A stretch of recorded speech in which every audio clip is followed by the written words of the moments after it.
beneficial anymore for Democrats to get out of distance. In fact, Democrats like I spoke with President Biden should be embracing into it, and not only leaning into it, but also leaning into the enforcement aspect of this. Oftentimes, Democrats have talked about immigration reform and protection for DACA recipients and dreamers, but now we're hearing a message from very border security sector. And that's actually what we're sector looking at President today, really again, could outline what the next few months look like, not only for the president, but for Democrats running that race.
How are you?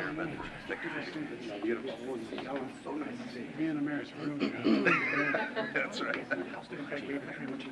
Good to see you, man. How are you?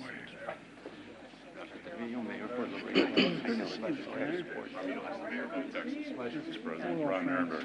Good to see San you. Antonio. It's good to see you. Good to see you. And where am I? It's good to see you. Where am I?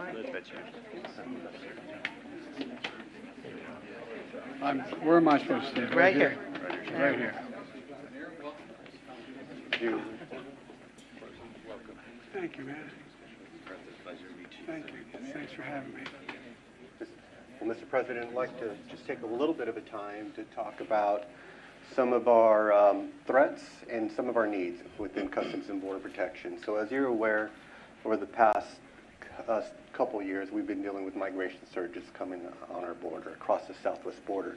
So year to date right now, we've encountered about 890,000 individuals. At a time to talk about some of our threats and some of our needs within Customs and Border Protection. So as you're aware, over the past couple of years, we've been dealing with migration surges coming on our border, across the southwest border. So year to date right now, we've encountered about 890,000 individuals coming across our borders. So as we really think about what that is, and over the course of a period of time now, the surges that we're dealing with is really causing us to bring officers and agents from different locations in order to help handle the surges that we're seeing across the border in many locations, which then in turn requires us to consolidate and at times suspend operations at checkpoints, at ports of entry, at locations in order for us to shift our manpower and resources in order to help out the surge and what we're doing on a regular basis. I think the stress that of course puts on employees, the stress that puts on our resources in total, right, is a toll on us and kind of what we do every single day and what our men and women do every single day as they're handling the surge of families, of minors, of adults coming into the United States at these locations. So as we deal with that, we really talk about what our needs are in that aspect. We talk about consequences, and we talk about enforcement, and we heard some of that from the agents out in the field today in regards to delivering consequences and enforcement action when we deal with smugglers and when we're dealing with those individuals that are taking advantage of these vulnerable populations and individuals that are coming across the United States. So we talk about the ability to work with prosecutors and special agents, and we talk about the ability to work with foreign countries and our ability to repatriate those individuals that we're trying to repatriate back to their countries that don't qualify for any legal means to be here or asylum process. Those are all aspects for us in regards to how we deal and how we deliver on consequences to allow our men and women to handle the work that they need to be doing and get back out to the field. Some of the things that we've done with that to help ourselves in what we're doing. When we talk about mission, needs, duty, and making sure that we have the right people attacking the right problem set. So we have law enforcement personnel doing law enforcement work. We have administrative work being assigned to administrative type duties. So a lot of the things that we have done and the Border Patrol has done is regard bringing in Border Patrol processing coordinators, data entry specialists, coming with data into the systems, mission support specialists and technicians in order to help us take care of some of the administrative needs and things that we need to be doing and caring for, but then allowing our agents and officers to get back out to the field in order to inform the law enforcement safety when they do quite well every single day. In regards to the other threats that we deal with, we talk about narcotics, and just so far this year we've seized over 8,000 pounds of fentanyl this year. And so when you start, absolutely. So when we start talking about fentanyl and what we're seeing there and our needs are, and what our opportunities are in regards to narcotic enforcement, when we talk about large-scale NII equipment and small-scale NII equipment. Today we have 31 large-scale NII in the ground. We have another 26 that are under construction. By the end of this year, depending on budgets and funding, we could have another 43 that starts in regards to getting NII in the ground for what we're doing in order for the detection of fentanyl coming across the border. We're also, K9 is also a huge asset for us in regards to our ability to detect drugs coming into vehicles, conveyances at checkpoints, at ports of entry in regards to that detection with our K9 units. Forward operating labs is another aspect of what we do in order to allow our men and women to be able to identify what they have in front of them from a product, from a chemical, and how dangerous that is in order to be able to identify that. Those are all aspects of kind of what we're doing from a potential aspect and how we consolidate and come together from a checkpoint, from a port of entry, inland, interior, and what we're doing from a potential aspect. Our partners in HSI, obviously an important aspect of what happens next, we'll see what happens from an investigative standpoint and a prosecution standpoint on how we do that. I think from, as you heard today from the agents out in the field, resources are a big part of what we need. When we talk about resources, we talk about technology. Our ability to detect is one thing, so cameras and sensors and those type of things, NII, small scale, large scale. Our ability to get to that detection is the next piece of it in regards to our personnel being able to get there. So as we talk about resources, surges, demands on what we're seeing today, and we talk about where we are with the budget and not having a budget as of yet, that really starts to take toll on what our capabilities are, potentially what we can do for the rest of the year here. So without that budget to support the men and women who do this job every day, it constrains what our ability is and what they can actually do every single day for us to keep this country safe from a national security perspective and an economic security perspective. Because as you look at what we do not only between the ports, but at the ports of entry, when we talk about outbound weapon seizures, which we almost have 600 outbound weapon seizures that happened so far this year. We $2.3 million worth of currency seized on the outbound side that we've also seized this year at our ports of entry. And we talk about the legitimate trade and flow of legitimate traffic coming into the United States as well. That is an important aspect of how we match both our national security mission and our economic security mission. President, the only thing I'll add is the men and women behind you in uniform. These are the courage, these are the heroes. These are the ones that make this happen. We talk about almost 900,000 apprehensions, and 15,000 of those are criminals and gang members that they have taken off the street. All the narcotics that have been seized, it's them that has done it. They are the story here. They're the ones that need the backup and the support. We talk about the extra manpower. We talk about the extra force multipliers, technology, infrastructure, equipment. It all goes to them to help to make sure they do their job as well as can be done. And like you and I talked about, sir, to make sure they make it home safe again in their ship. The other thing is amazing is the lack of technology. The cartels and comes up in the sky. Yes, sir. By far. And particularly here in the RGD, we're the leading sector with the detection of drones coming across that border. And the majority of those drones are owned by cartels and criminal organizations, as we've been talking about. Those agents in the field that talk to you today, that's what they express, the need for more technology so that we are able to secure that border and at the same time increase the officer safety. Because like the chief said, our concern is that they're vulnerable and they're out there doing the job to protect this country, but with the lack of technology, it puts them at risk. Like the personnel. One of the things we're trying to do is get literally thousands more agents, thousands more, 1,500, 1,600 more border patrol. Dealing with providing the access to what we have 4,500 more. 4,300 more asylum officers, which will hear from U.S. citizens and immigration services. But look, the other thing is, every time you all leave the house and put on that uniform, family wonders what kind of call they're going to get later in the day.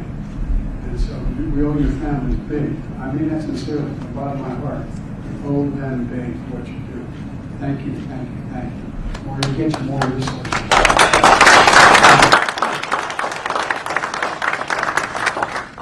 Come hell or high water.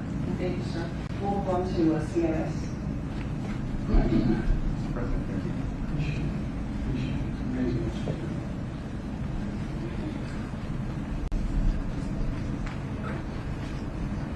£7,093 for fentanyl seized. I wonder if the American people wonder how many kids have died.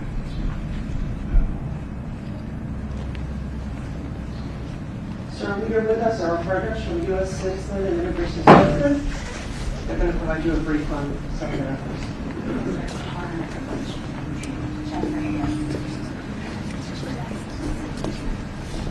So, sir, the USCIS mission, as you well know, is very narrow at the border, but it is an important one. It's critical, in fact, to the whole process. Our officers are responsible for screening individuals, interviewing them to determine whether they have a credible fear of persecution or torture. So these are individuals that have been encountered by Border Patrol, they've claimed a fear, and now they go before an asylum officer who interviews them and makes those decisions. We do have hundreds of very well-trained and dedicated officers like Katisha Jackson, but it's simply not enough. So we've tried to be very creative to better help support the mission since May 12th. So for example, we've leveraged IT technology to create efficiencies. We've leveraged overtime. We've even trained other volunteers from across USCIS to get them trained and able to do this work and support it. We've been very fortunate to be able to complete the highest number of credible fear completions ever in history because of those efforts, but we still need to do more. In fact, when I was an officer, we did 5,000 cases a year. Just since May 12th, over the past 9 months, we've done 71,000 credible fear completions. What I'd really love for you to hear from Katisha specifically, because she lives and breathes this every day as an asylum officer. So I'm an asylum officer out of the Houston Asylum Office. As an asylum officer, we wear many hats. We are encountering the applicants for many hours in the day. We're running security checks to make sure that they're not at risk to national security. We're getting interpreters to make sure that we can successfully conversate with the applicants. We're doing the interviews where we're eliciting testimony to make sure that they actually have a reasonable or credible fear to be in the country. And we're asking them, why did you leave your home? And what do you fear from returning? Then we start the adjudicative process. And as we do the adjudicative process, we're trying to find out two things: whether they have a positive, whether they can determine that they do have a credible or reasonable fear, and then we will refer them to the immigration judge to have a full hearing. Second, if they have a negative, then we will make that referral for removal. But I love being an asylum officer. I wake up and choose to be an asylum officer every day. I support the mission. I believe that if we can offer protection to anyone, then that's what I want to do. But right now, asylum officers are so overwhelmed. 71,000 since May 12th is huge. And we need resources, we need bodies. We've had to pull from other areas just to be able to support the mission and do the job. For the last year or so, I've worked 6 days a week doing overtime. I'm not complaining about it because that's something that I choose to do, but I wouldn't have to do it if I had the support behind me. Hey, look, we proposed in bipartisan to get you 4,300 additional asylum officers. Now. Not tomorrow, not next week, not next year, now. And the idea was most people at the border understand. But when you decide, and we're raising incredible spiritual standard as well, if we get this done. But the interesting thing is, we talk about what happens. Asylum officers include they have reasonable fear, concern to be reasonable fear. They understand. And they say they're going to see a judge. 5 or 7 years they see a judge. That's exactly That's right, so sir. true, sir. That's So, so I true. mean, it's bizarre. Yeah, that's true. It's bizarre. So 5 to 7 years, and you're supposed to show up, and 70% show up, okay? Now, what do you mean, what happens in 5 to 7 years? Well, who knows what happens? First of all, 30% don't show up, number one. Number two, when they show up, now they've had families there, everything's expanded, everything's different. If we get you these asylum officers, you're going to do it in 6 months. Absolutely. And be able to change the dynamic in a big, big way. That's exactly right. But it's crazy. Why? I mean, we have the wherewithal to do this. We have the money to do this. We have the capacity to do this. And you guys have the knowledge to know how to do it. And you say, That you don't mind working on I that. don't mind, I don't. Well, God love you. Well, we finally got you some overtime. Yes. Thank you for that. Well, we shouldn't thank us, thank you. And the sacrifices your families make. I mean, they're real. I wish the average American, I'm not complaining about it, I'm just making the statement. Most Americans don't even understand how complicated this is. We think you have a credible fear. We'll see in about 7 years, okay? Maybe 10. I mean, it just makes no sense. It makes no sense. I promise you, we're going to fight like the devil to get to this bipartisan proposal that Democrats and Republicans supported. Something's happening right now, but we're going to see if we can clear that up. We appreciate that. Really appreciate it. It's so nice to meet you. Thank you. Thank you. At least you got some overtime. It's been a bit of Benefit It's not worth it, though. Thank you. Thank you, sir. We'll now come over here with our friends from ICE, HSI, and ICRO. Thank you. Gotta stand in my marks back here. I feel like I stand a little exit. I gotta be careful what I do. Mr. President, so my name is Daniel Bible. I'm with ICE Enforcement and Removal Operations. And our mission is pretty much interior enforcement. So what we do is we identify, locate, apprehend, detain, and then remove individuals that are either national security threats or public safety threats, and those other non-citizens that have been found removable from the United States. In FY23, we arrested over 170,000 public safety and national security threats in the interior of the United States, and we removed in the interior of the United States. That's correct, sir. And we removed over 200,000 individuals and one of the things that I'm really proud about this year is we're all at this for much lower than that right now to keep those people and the numbers growing, and every day it gets a little bit more difficult to manage that population. We also have approximately 7 million people on the non-detainee docket that we have to monitor through the immigration process, and then if those individuals are found removable from the United States, also execute those removal missions as well. During the last FY, in support of our counterparts over at CBP, we've dedicated approximately 20% of our workforce in direct support of border security missions. But those individuals are being pulled away from the interior enforcement, where we're looking at, having to be able to deal with those bad actors that are in the communities, and we just need more resources, more personnel, more resources to have detention beds, and also resources for technology for monitoring those 7 million individuals. And hopefully with some of the stuff that has happened recently in the news, we can get some of these local and state jurisdictions to come back to the table and work with ICE so we can get these public safety threats out of the community and remove them from the United States for that ultimate immigration consequence.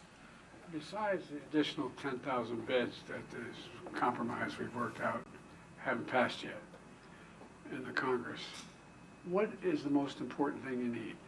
What, if you have a wish list, anything you need, what is the most consequential thing you need? For me, it's personnel and bringing back those jurisdictions to work with us. The safest way for me to take a criminal off the street that's encountered by a local jurisdiction or a state jurisdiction is for them to turn them over to law enforcement rather than have more of my resources, which takes a lot more to go out to the communities and have to find these individuals and arrest them in the communities and bring them back into custody, which makes it more dangerous for not only me, for the non-citizen and the public at large.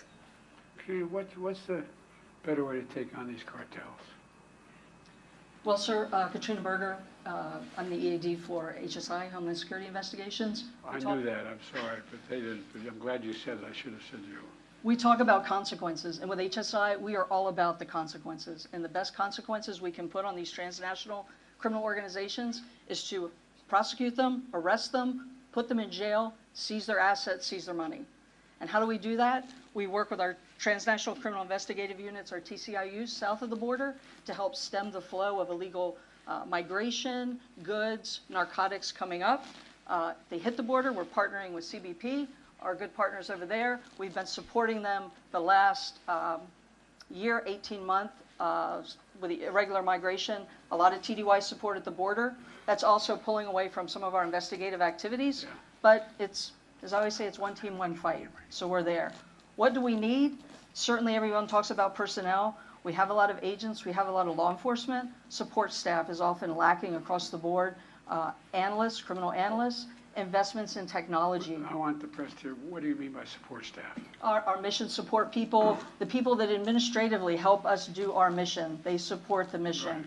Our criminal analysts that do a lot of our analytical work, help with targeting, help put together investigative packages so we can get the prosecutions on these criminal organizations.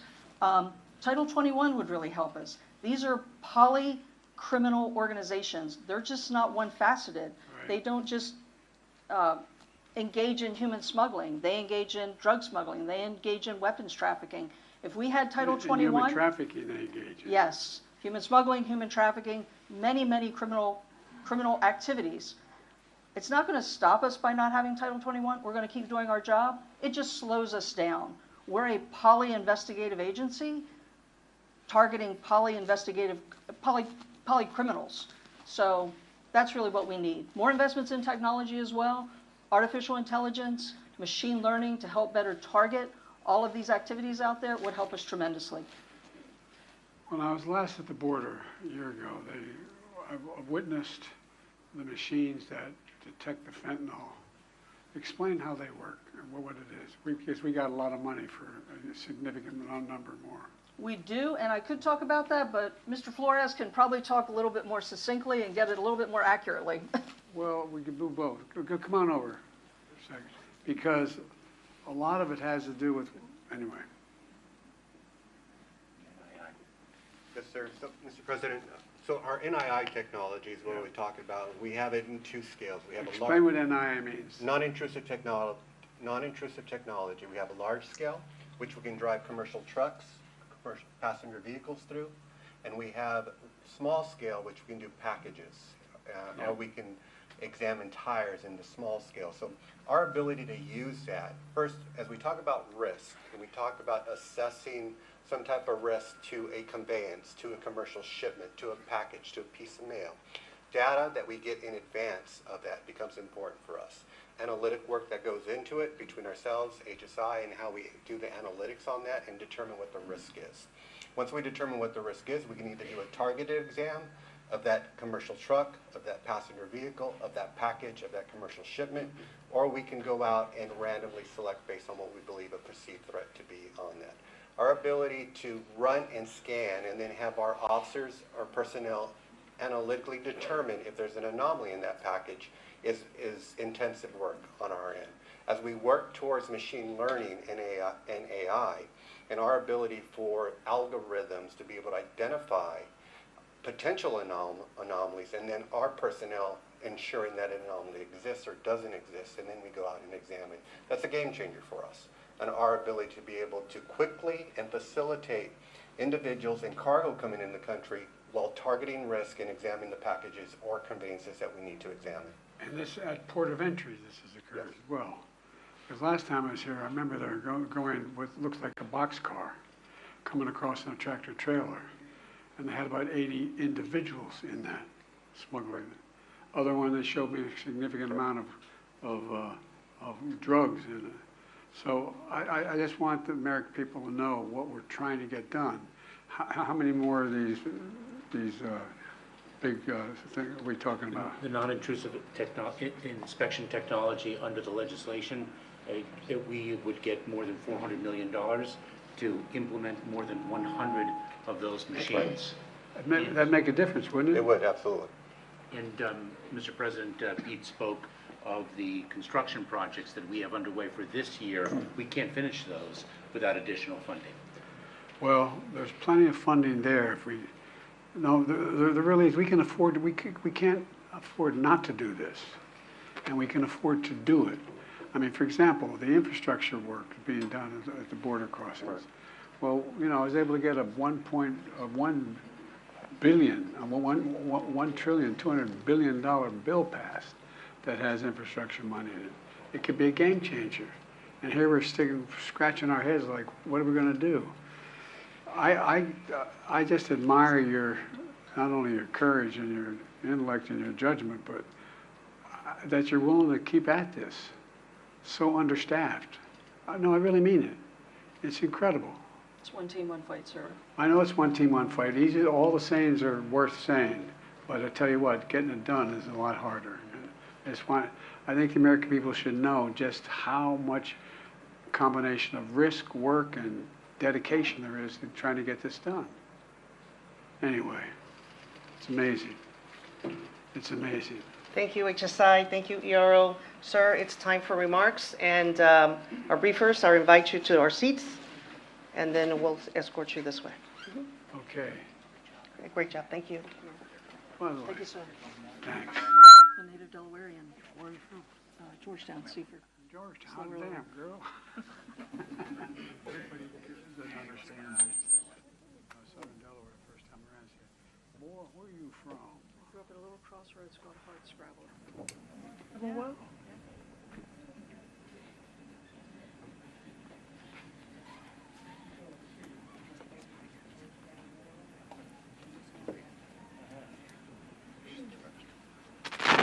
Where am I going?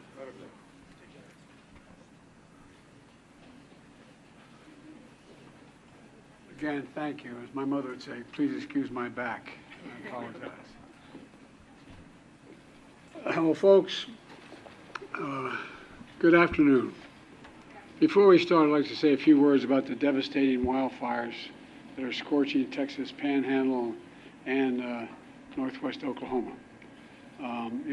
Yesterday, one of the biggest fire events in Texas history, with more than 1 million acres of Texas land burned.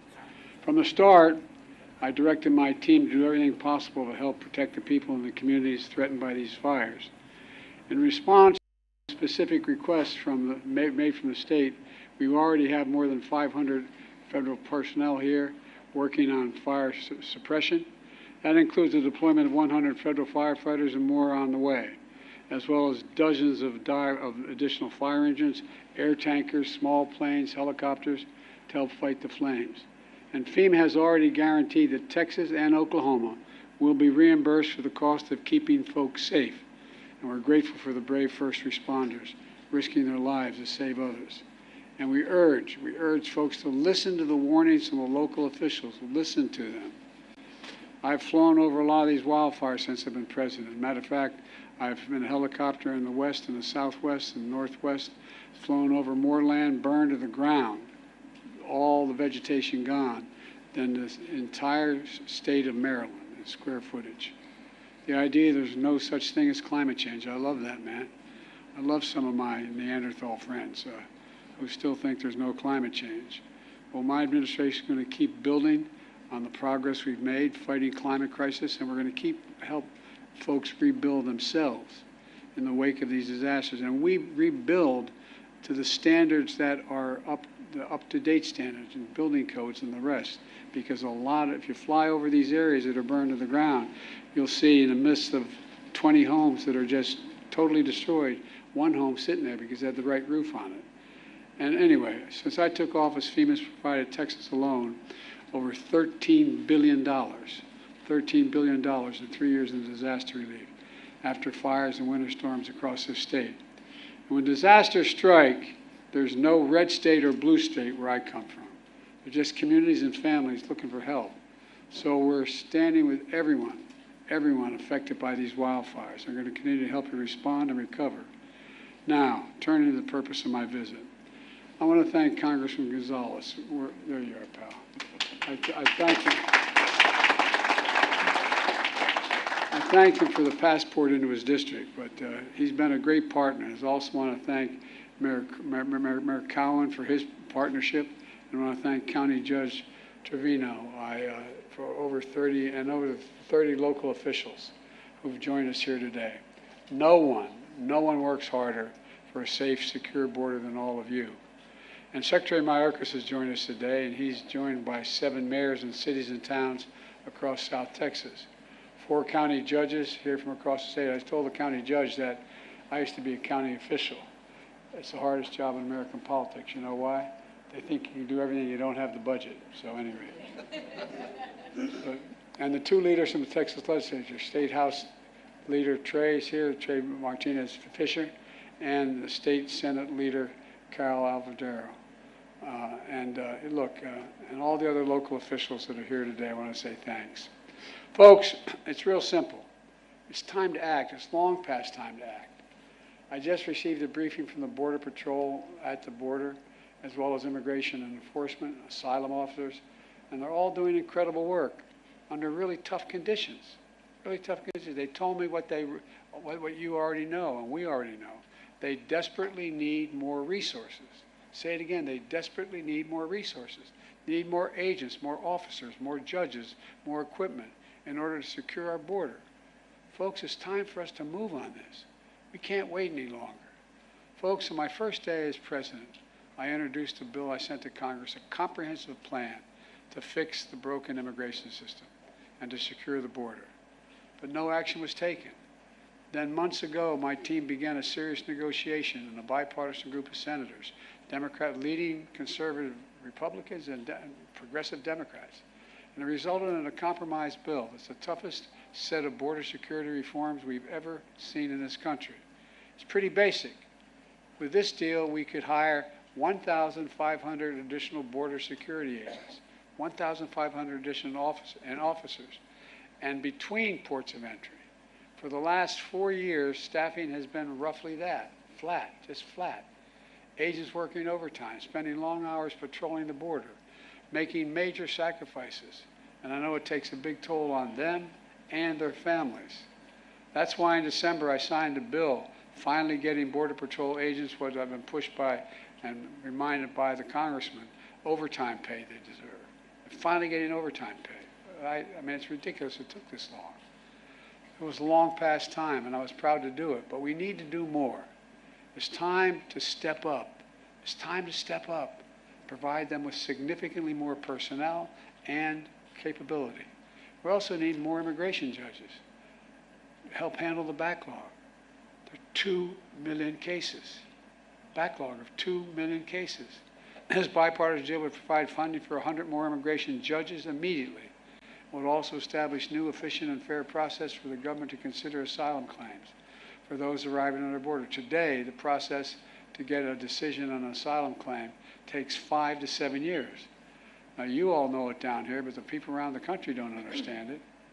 It's far too long. You come in, you say I have a credible fear, and we've changed that standard to make it hard. We want to change to make it harder. And what happens? You say, well, okay, you can come in the country, but come back in 5 to 7 years, maybe as many as 8 years, and you'll get a hearing from before a judge to determine whether you can stay. This will encourage more people. This encourages more people to come to the country. If they get by the first, they got another 5, 7, 8 years before they have to do anything, because they know they cannot handle the caseloads quickly, and they'll be able to stay in this country in the meantime. With new policies in this bill, and the addition of 4,300 additional asylum officers, we'll be able to reduce that process to less than 6 months. That would have a serious deterrent effect on those coming north. When the criminal gangs say, we'll get you north, what's $8,000? They say, no, wait, let me get this straight. I'm going to go north. It's going to cost me probably closer to $8,000 equivalent. And I'm going to get there, and in 6 months they may be able to get rid of me. I don't know, man. 6 months, 7 years, 2 different things. The person who's thinking about entering the United States understands that cases to be decided in a few weeks or months instead of 5 to 7 years. They're less likely to come in the first place. They're not going to pay the cartels thousands of dollars to make that journey. Knowing that, it will be turned around quickly. Look, then we also need more cutting-edge inspection machines to detect and stop fentanyl from entering the United States of America. A year ago, I stood at the border in El Paso, and I watched these machines at work. They were able to detect everything from fentanyl to weapons to people being smuggled in cargo containers. This compromise bill would provide an additional $424 million for 100 more of these machines and could save lives in the process. This compromise legislation will also give me as president, or the next president, emergency authority to temporarily shut down the border between ports of entry when the numbers of immigrants and migrants, overwhelm the border, straining the Border Patrol's ability to process them.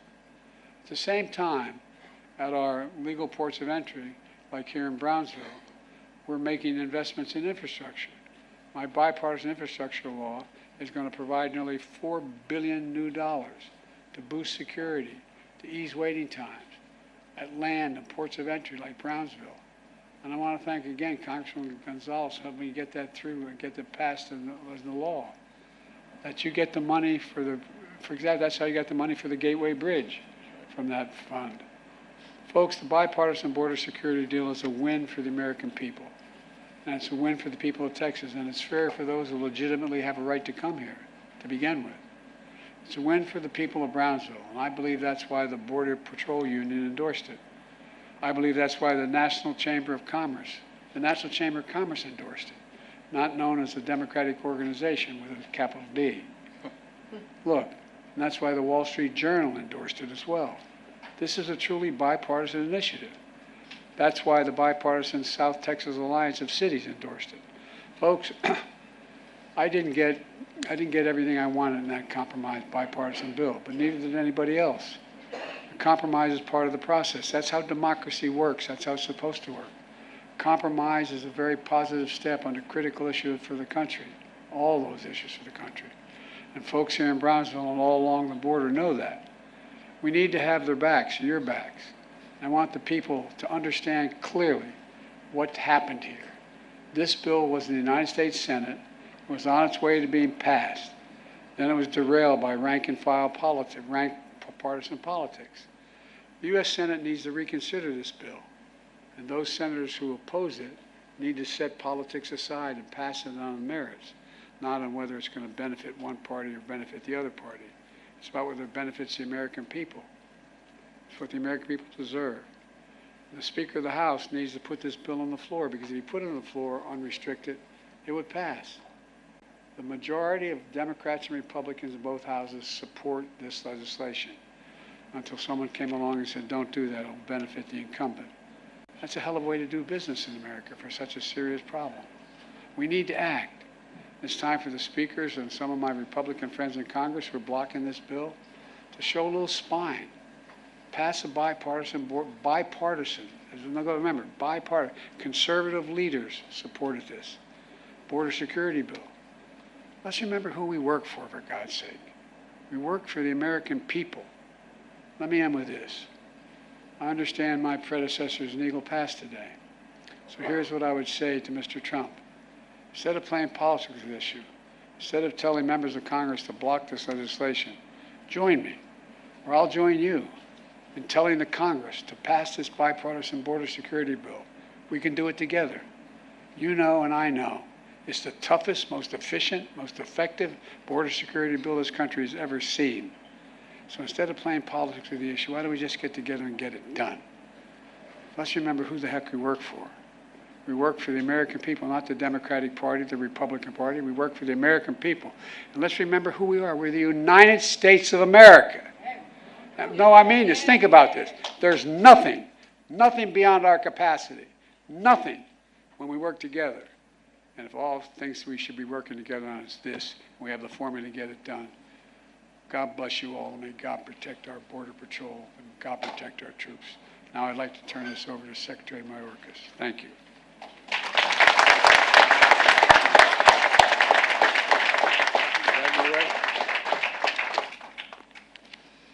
Good afternoon. At the outset, I want to echo the President's words about the tragic fires in Texas and Oklahoma. We in the Department of Homeland Security, especially our agency FEMA, are intensely focused on providing the support, resources, and assistance the impacted residents and communities need. We are grateful to the brave firefighters and other frontline emergency personnel as they combat the flames that continue to burn. Mr. President, thank you for visiting the men and women here at the border in Brownsville, Texas, who dedicate themselves to the safety and security of our country and the enforcement of our laws. The operational brief you received today demonstrated several crucial points. First, you were able to, once again, see up close the extraordinary talent, tireless dedication, and true heroism of our personnel who give so much of themselves every day, many at great personal risk, to secure our border, disrupt and dismantle dangerous cartels and smuggling operations, keep fentanyl out of our communities, rescue victims, and so much more. I'm incredibly proud of the men and women in and out of uniform who serve our country through their work for our United States Department of Homeland Security. Second, you heard about the dynamic and challenging phenomenon of irregular migration we face as our hemisphere and the world experience the greatest displacement of people since World War II. At times last year, 30% of the encounters across our entire southern land border occurred in this Rio Grande Valley sector. Today, we discuss the dramatic changes our partners in the South have helped bring about by increasing their enforcement before people reach the United States border. Third, you heard from DHS leadership about how resource-starved we continue to be. Only Congress can address our desperate need for more Border Patrol agents, field operations officers, immigration enforcement agents and officers, asylum officers, immigration judges, support personnel, facilities, and technology. You can see the impact these resources will have on our ability to strengthen our security, advance our mission to protect the homeland, and enforce our nation's laws quickly and effectively. Though Congress has not yet provided the resources we need, DHS will continue to enforce the law and work to secure our border. We have listened to our workforce and, leveraging every available asset, equipped them with new technology, logistical support, innovative tools, 11 new processing facilities, and hundreds of additional processing coordinators and support personnel. We are removing and returning historic numbers of migrants who entered illegally and failed to qualify for relief. Just since mid-May, we have removed or returned more such migrants than in any full fiscal year since 2015. We have provided asylum officers new authority to streamline the asylum claims process, implemented regulatory changes that incentivize migrants to follow safe, orderly, and lawful pathways, and so much more.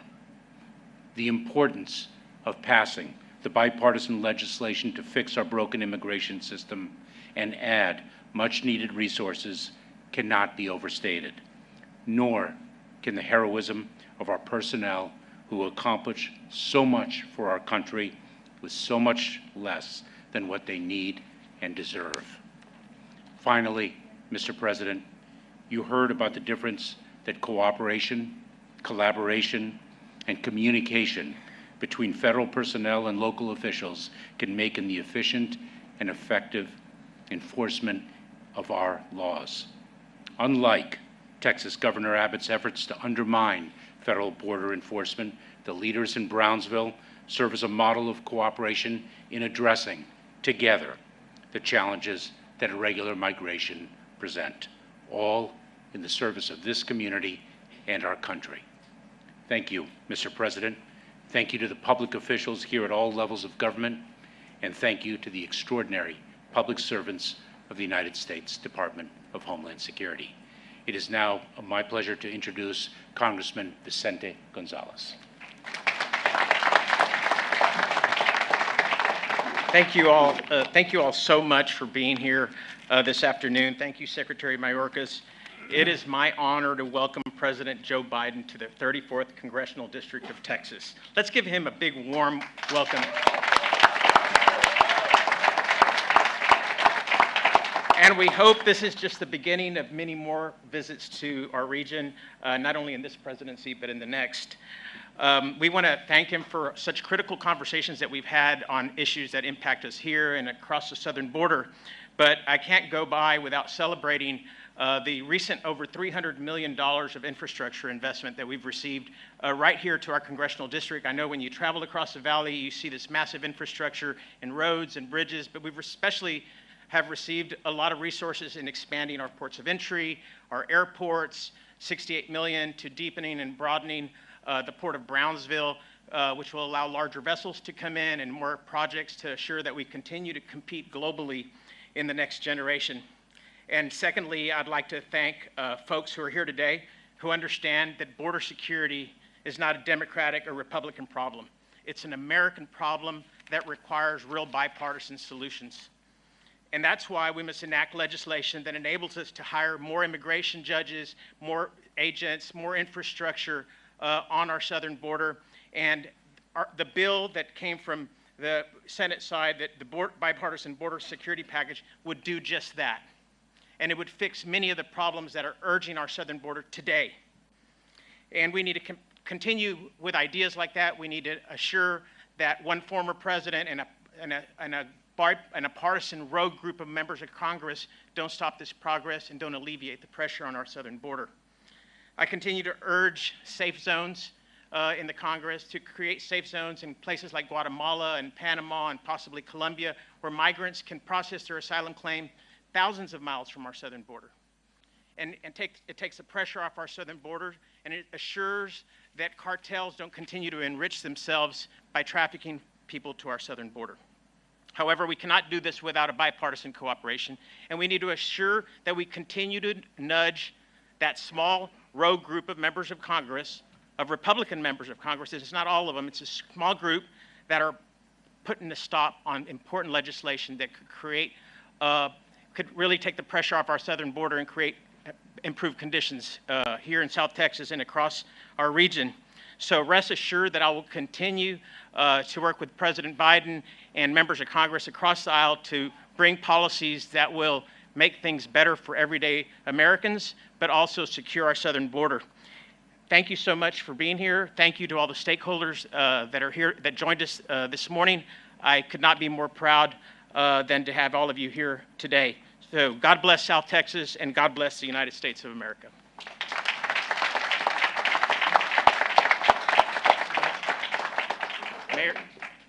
Mayor Cal. The judge. Do you bear any responsibility? Good afternoon, everyone. My name is John Cowan, and I am the mayor of the city of Brownsville. Mr. President, thank you for visiting our beautiful city, the largest city in the Rio Grande Valley. I believe I speak for all of the elected officials here when I say it's an honor to have you here. We stand united in our commitment to protect our communities, secure our border, and uphold our values.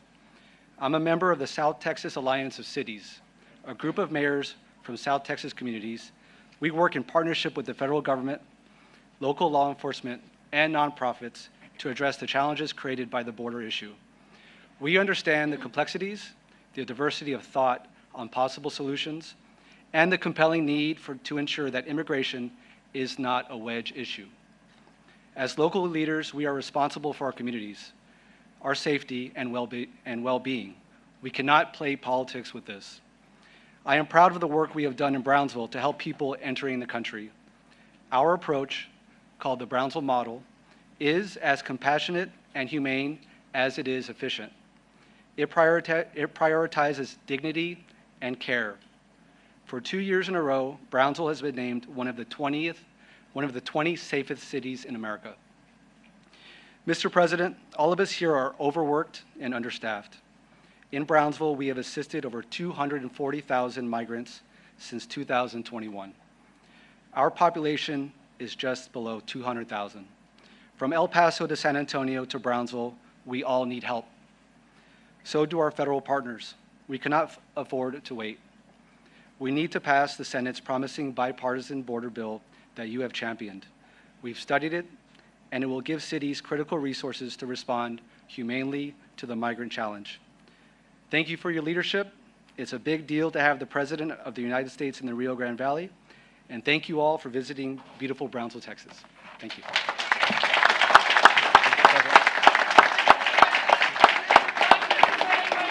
To hold you responsible. Mr. President, do you bear any responsibility for Laken Riley's death?